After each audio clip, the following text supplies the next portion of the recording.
Hola, ¿qué tal? Bienvenido a este curso de monedestres. Y bueno, antes de comenzar propiamente con nuestra clase y el tema, recapitulemos un poco lo que estuvimos viendo anteriormente en, en la grabación anterior. Y si bien lo recordarás, estuvimos haciendo preguntas de qué tanto depende nuestra vida de la tecnología.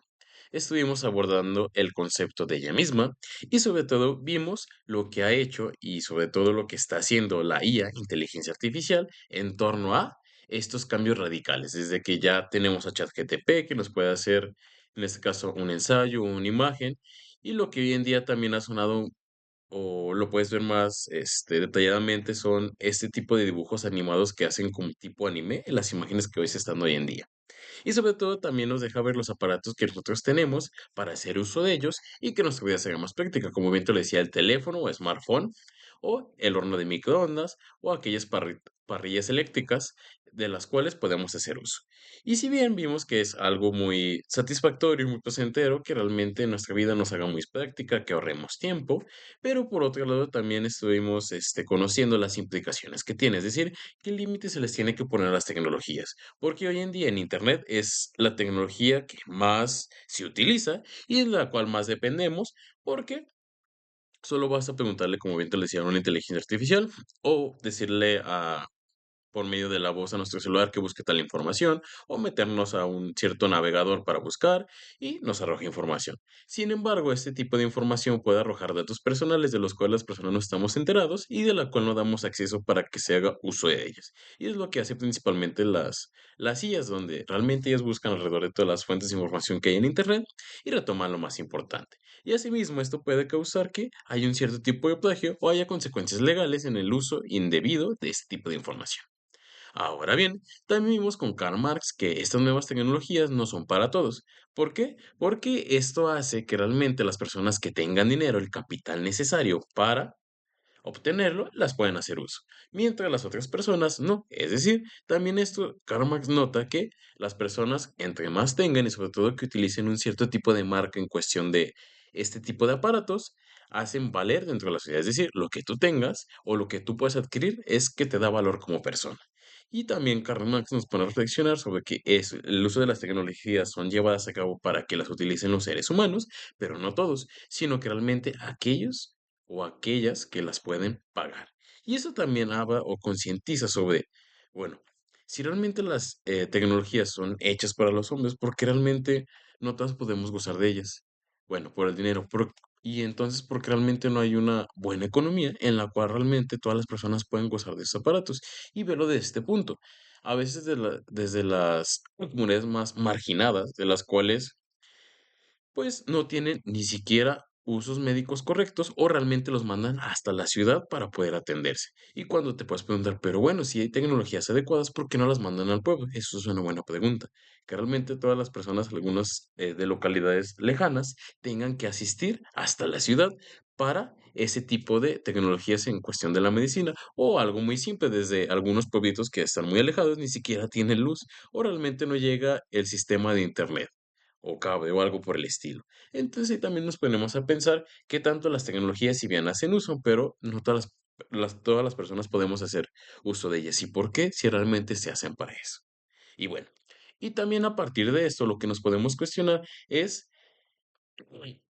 si en algún punto la tecnología puede responder o estos cambios que hemos tenido y que se pueden lograr en un futuro, puede responder a esta pregunta que vamos a abordar en esta temática. Dice, ¿es el ser humano lo único que hay en el mundo? Es decir, la tecnología va a llegar en un punto donde realmente nos muestre que hay algo más que el ser humano, que hay otro tipo de seres, a lo mejor parecidos a nosotros, pero que realmente no son humanos o que realmente hay este tipo de seres divinos que a lo mejor en un cierto punto no creemos, pero que han estado ahí para explicar cierto tipo de acontecimientos, ¿realmente existen?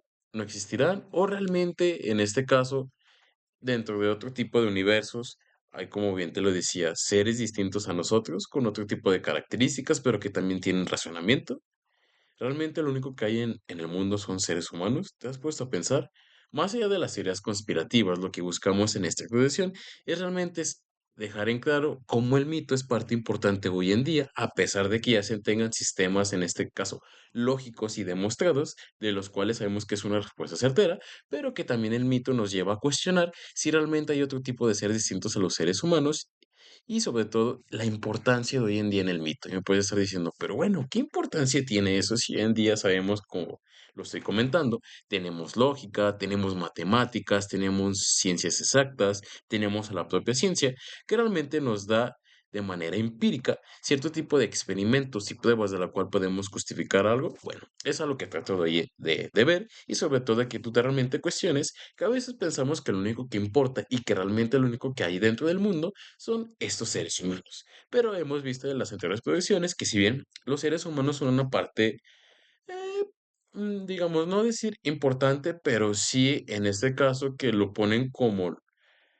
lo más deseado, por lo mismo que tiene racionamiento, que reflexiona, pero a su vez también hemos detallado que a su vez no todas las personas lo hacemos eso. Y bien te lo decía en el planteamiento del ratón, y en este caso la persona que fumaba y sabía de antemano que se le causaba daño.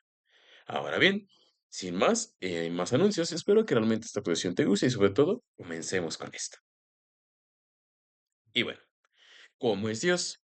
Y me dirás, bueno, pues muy fácil. Buscas en internet o realmente si tienes tú un crucifijo en tu casa o una cierta imagen de Dios, una pequeña estampita, y puedes decir, pues bueno, miro a Dios y como se ve en la imagen, podemos ver que pues es un ser humano que tiene un cabello largo, que tiene barba, que tiene, puede decir una tonalidad entre güera o blanca y tiene todas esas características. Y ahora bien, yo te estaré preguntando, pero ¿por qué ese Dios tiene esas características humanas?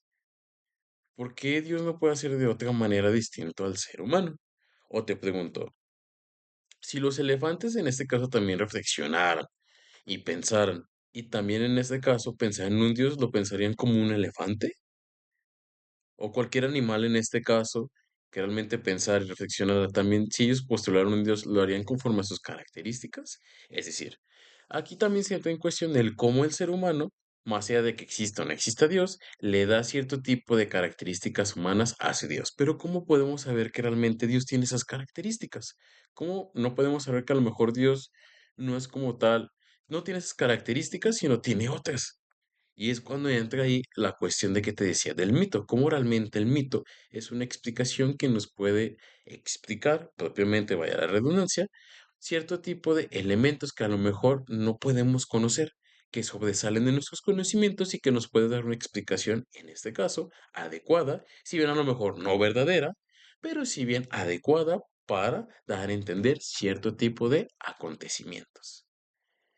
Y bueno, principalmente el mito empezó desde la antigua Grecia o desde Egipto, pero lo conocemos propiamente en este caso, o nos conocemos más los mitos eh, grecianos o de Grecia, en el cual el mito sirvió para dar pie a explicar cierto tipo de acontecimientos tanto naturales o explicaciones en torno al hombre, es decir, de dónde proviene el hombre o por qué llueve, por qué un volcán tiene erupción, porque realmente hay cierto tipo de inundaciones, es decir, las personas empezaron a comprender este tipo, o más bien vieron que había cierto tipo de acontecimientos que no podía explicar el hombre, que sobresalían de sus explicaciones.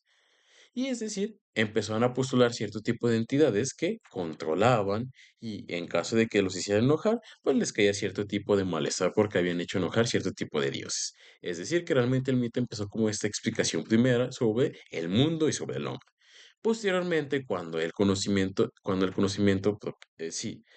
perdón, cuando propiamente el conocimiento fue evolucionando, esto causó que los mitos quedaran un poco relegados y que se pasara al logos, a la razón. Es decir, ya no necesitaban de este tipo de entidades ya no humanas, aunque les daban características humanas a los dioses, propiamente en Grecia, ya no se empezó a utilizar este tipo de deidades, sino que realmente empezaron a postular cierto tipo de leyes, cierto tipo de argumentos lógicos por los cuales explicar, no sé, la lluvia, el movimiento de los astros, el por qué una planta crecía, ya es cuando se pasó de logos. Y es cuando realmente el conocimiento iba evolucionando y se dieron explicaciones realistas, es decir, que se estuvieran y se entendieran dentro del mundo y que no apostaran a entidades que sobresalieran del mundo para explicar cierto tipo de cambios, tanto naturales como del hombre mismo.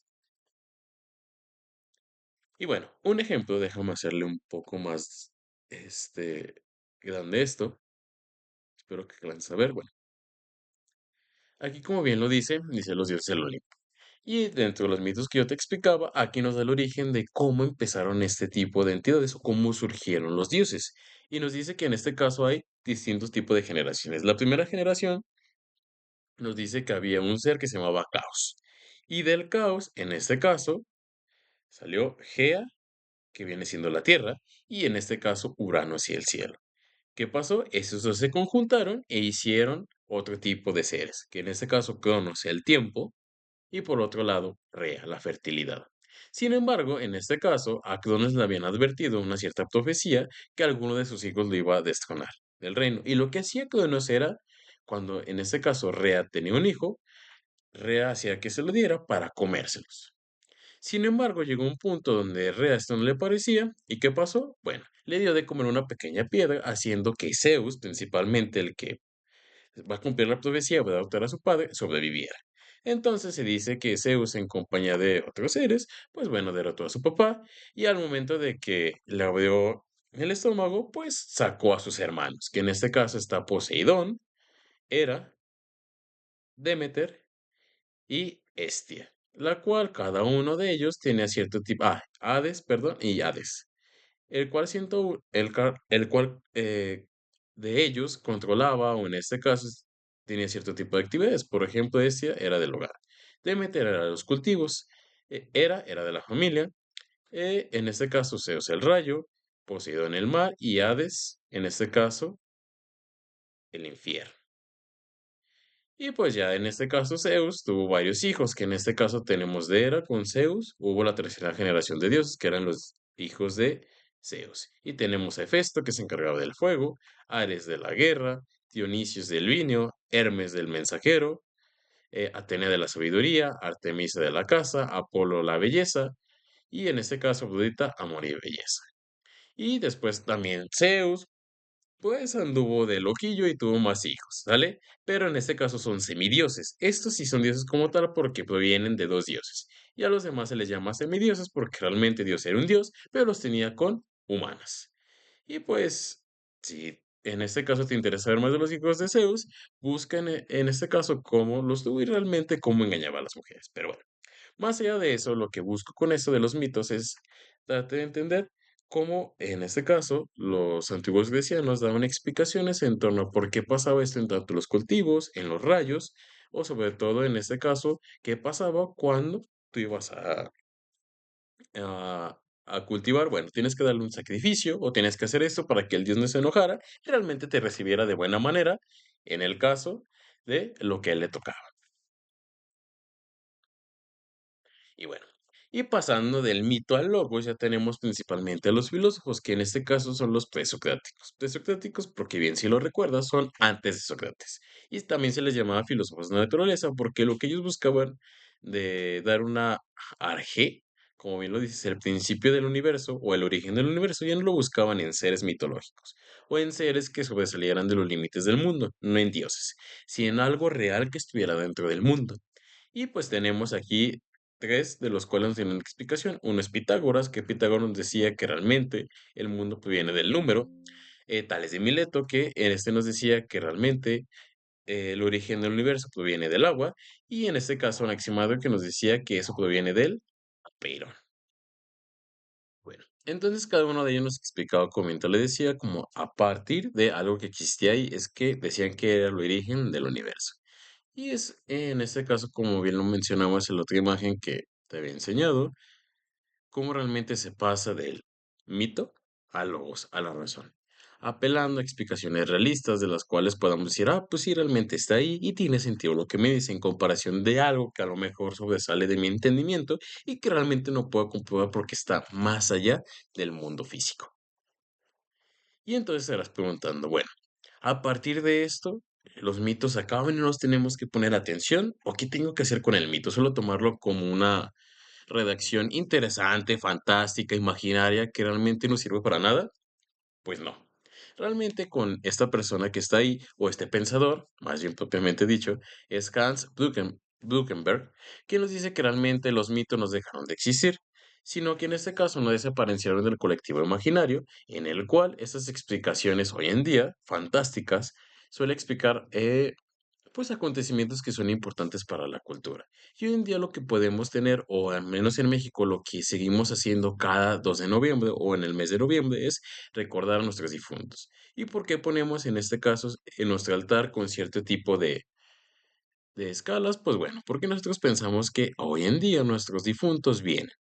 Y sobre todo también tenemos un día para las mascotas, para los niños y para los adultos, en el cual ellos vienen otra vez a visitarnos y les ponemos la comida que hoy en día tenemos. Es decir, lo que man ve que los mitos no es que salgan o se dejen a un lado después de que nosotros llegamos al logo, sino que realmente lo que hace ese tipo de mitos es explicar algo característico, es decir, le da color a un cierto contexto, a un cierto tipo de nación y que a lo mejor también nos deja denotando algo, como bien lo dice ahí. Dice, los mitos son parte importante de las culturas y la construcción de la identidad de un pueblo. Es decir, esto hace que un pueblo sea interesante y sobre todo que realmente le dé ese color o ese toque que tiene ese pueblo, esa esencia de por qué los conocemos, como por decir México, que son de los, si no mal recuerdo, de los únicos o pocos países en los cuales celebramos a la muerte. Y lo vemos como también algo natural que está ahí y de lo cual, en vez de entristecernos, también tenemos en este caso, nos lleva nostalgia o alegría a recordar que nuestros muertos hoy en día pues vienen a visitarnos en alguna parte del año. Y continuando con esto, de la entrada de un pueblo. Pero no solo eso. En ellos se suele hacer algo que la ciencia que conocemos hasta ahora no ha logrado a cabalidad, tomar en cuenta lo no humano como parte fundamental del cosmos. Es decir, que realmente podemos tomar en cuenta que aquí los mitos nos hablan de seres ya sea fantásticos o realmente que pueden estar ahí, de los cuales nos puede dar una explicación más allá de la que solemos conocer.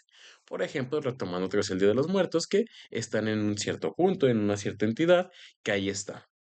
Y una vez que en este caso, como la podemos ver en la película de Coco, en la cual, bueno, se les da acceso siempre y cuando lo recuerden y pueden bajar con nosotros. Es decir, están en una cierta parte en la cual están resguardados ahí hasta que llegue el 2 de noviembre y puedan otra vez regresar con nosotros. Es decir, el mito da ese tipo de explicaciones que a lo mejor sobresalen de la lógica, pero como bien te lo puedo decir, tienen sentido y que realmente le da identidad a un pueblo.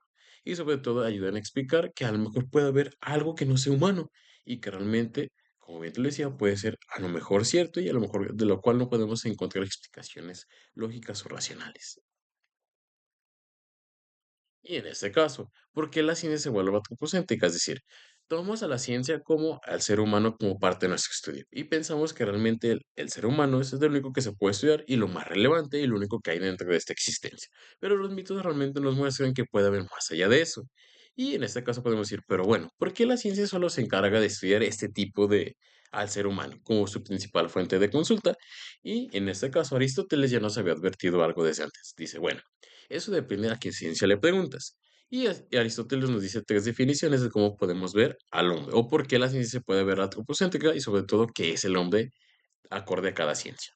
Y nos dice en este caso que desde la cosmología nos viene explicando Aristóteles que en este caso el hombre es una pequeña parte que está dentro de un inmerso mundo. Es decir, en comparación de otro tipo de explicaciones o de disciplinas que vamos a ver, nos dice en este caso Aristóteles a partir de la cosmología, que realmente toma en cuenta no al ser humano como algo importante o no como su centro del universo, sino que realmente el ser humano dentro de esta ciencia o disciplina es algo muy chiquito. Realmente que hay otros mundos o realmente hay un universo mucho más grande con otro tipo de planetas que realmente tienen que ser estudiados y que realmente el hombre no es muy importante dentro de la cosmología porque hay en este caso diferentes elementos, y sobre todo, como bien lo decía Aristóteles, había un motor. No lo llaman propiamente Dios, pero en este caso hay como un cierto tipo de entidad que está ahí, que está más allá del humano, y por lo cual todos aspiramos. ¿Vale? Y nos dice en esta parte que para la cosmología el ser humano es algo muy diminuto en comparación de todo el inmenso mundo que aún podemos conocer.